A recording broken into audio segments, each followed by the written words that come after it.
afternoon. My name is Rickellia McCoy, and I'm a social work major at Mississippi Valley State University. Yesterday afternoon, I had an opportunity to interview Miss Betty Hodges, who was 73 years old. Unfortunately, I was unable to video record her out of respect for her, and so that she can maintain comfort in her home as well as her trust for me. The interview lasted about 15 minutes, and I will be playing the recording of that interview. These events are of her life experiences and what contributed to them. Without further ado, I present to you an interview with Miss Betty Hodges.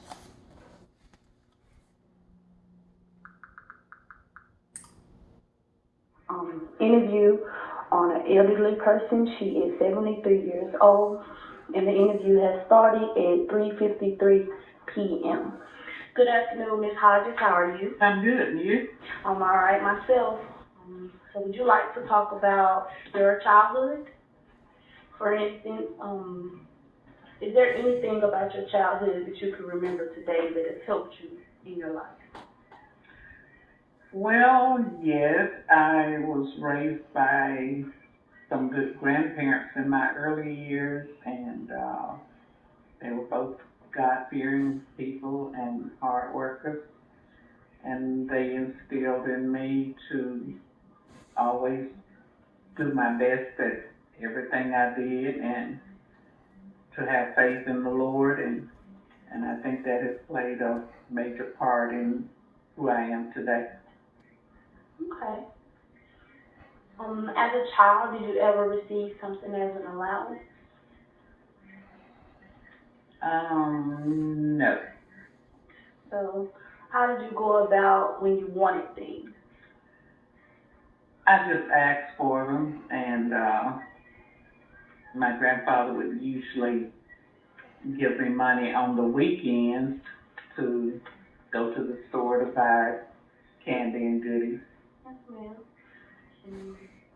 When you were growing up, what kind of friends did you have? Like, were you more of a quiet one, or did you have more of friends? Well, we lived in the country, so houses were kind of not close together. So in my early childhood, I only had like one friend.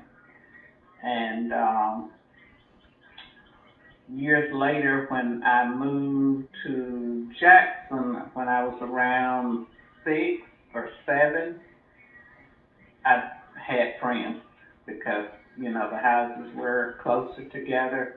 Yeah. And so I had several friends in the neighborhood. Okay, so as an adult, do you have many friends now? No, I have only really 2 close friends and my church family. Do you think that as a child, having so few friends played a part in you having a few friends as an adult? I'm just very very careful about my circle of friends. I'm a friendly person, but I have a very close circle of friends, very few. Were you like that as a younger person as well? Pretty much, yeah. Do you believe that you had any experiences from childhood to now, the age you are now, which is 73? Do you think you had any experiences throughout your life that contributed to how you let people into your circle of friends? I do. I tend to look for people that have good character, are loyal, down to earth, and I just don't like fake people. Yes, ma'am. So, I understand that. I just have a small circle, I guess. Okay. What was your favorite thing to do as a child? Read. Read. I love to read. I like to read as well. Do you? Yes, ma'am. Oh my goodness. Did you have any favorite books? I did. I loved novels. I liked history. Okay. I loved detective stories when I was younger. And then as a teenager, I got more into religious studies. Mm-hmm. What kind? Just reading the Word of God, and I love Reader's Digest. That was one of my favorite magazines. I love reading. Okay. So, school. Did you enjoy school? Somewhat. When you were in school, did you participate in any activities? No, because back in that era, um, there wasn't too many activities like, you could do basketball, and I tried out for basketball and I wasn't good at it, so. I wasn't either, so. Yeah. What would you say you are most proud of?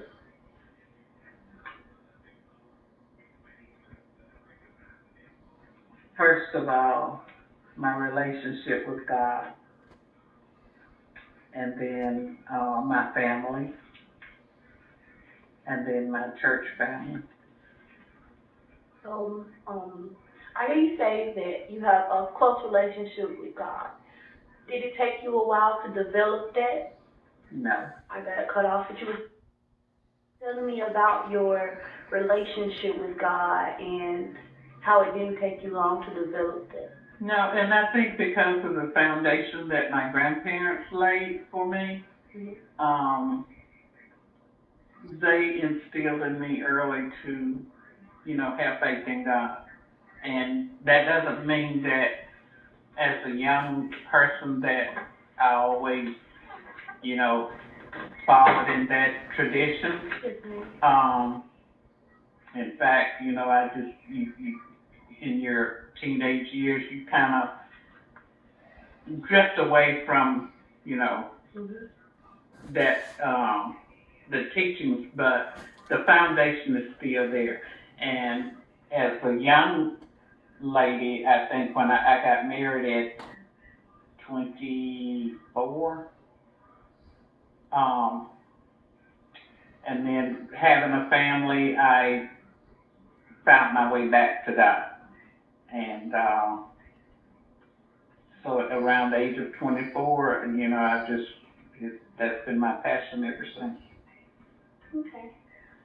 Is there anything that you have always wanted to tell someone, but you've never been able to?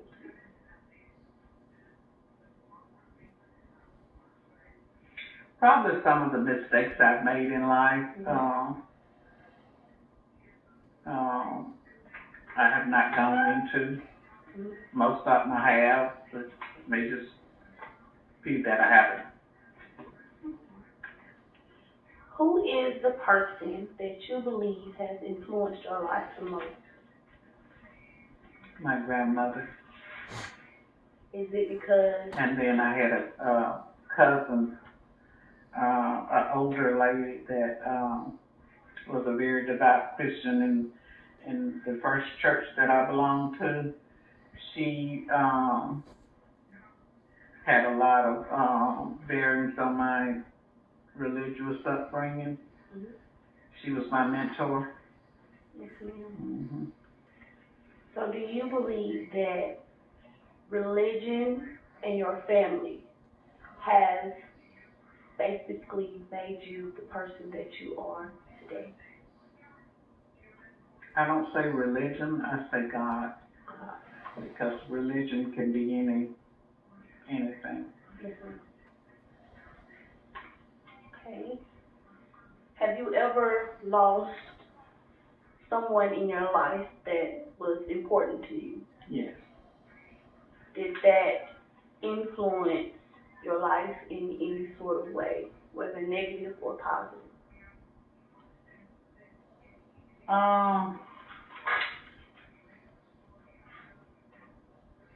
I would say maybe kind of both. It has affected me,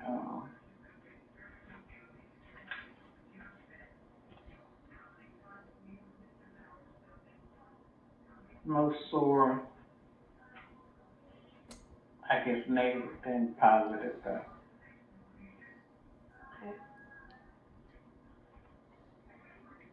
Is there anything that you regret in this life that you have had from either your past or your present? Yeah,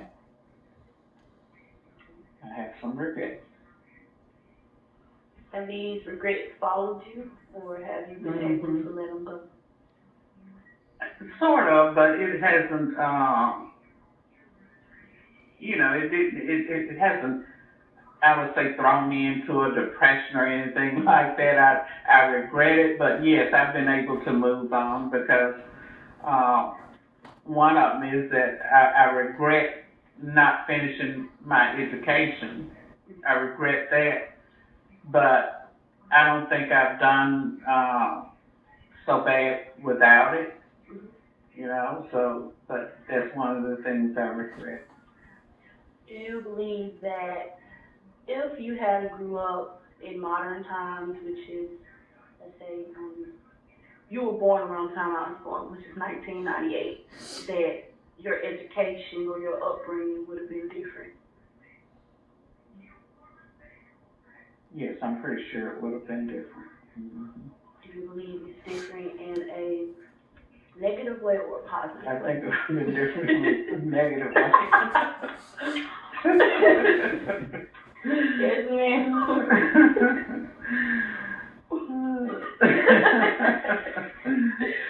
What world event do you believe had the most impact on you? Well, it doesn't have to be worldly. What event in your life do you believe had the most impact on you? That's a hard one there.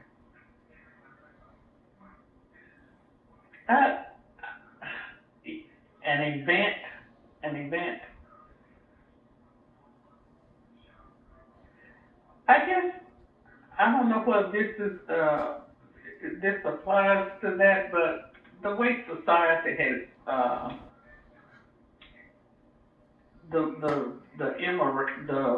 the moral decay of society has, just been appalling to me. I don't know whether that would be considered. Yes, ma'am. It would be considered. I just need a little bit more elaboration by that. I mean, do you mean the way things change from generation to generation? Mm-hmm. The way we accept, the way this generation accepts the decline in morals now, I guess that's what I want to say. I can understand that, yes, ma'am. What was the happiest moment of your life?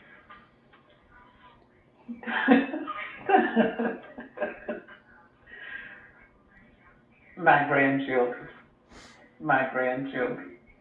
The birth of your grandchildren. Mm-hmm. Okay. And that little runt there. one last question, and I hope that this question does not offend you. But how would you like to be remembered? I would like to be remembered as a person that loves everybody, a person that's loyal, honest, a person of integrity, a person that loves to help people,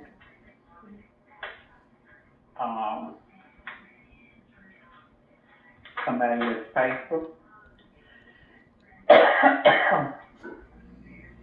and a person that loves God. Well, those are all the questions I have for you, but I would like to thank you for your time. And do you have any questions for me? No, but you're welcome, and I hope you much success. Just stop.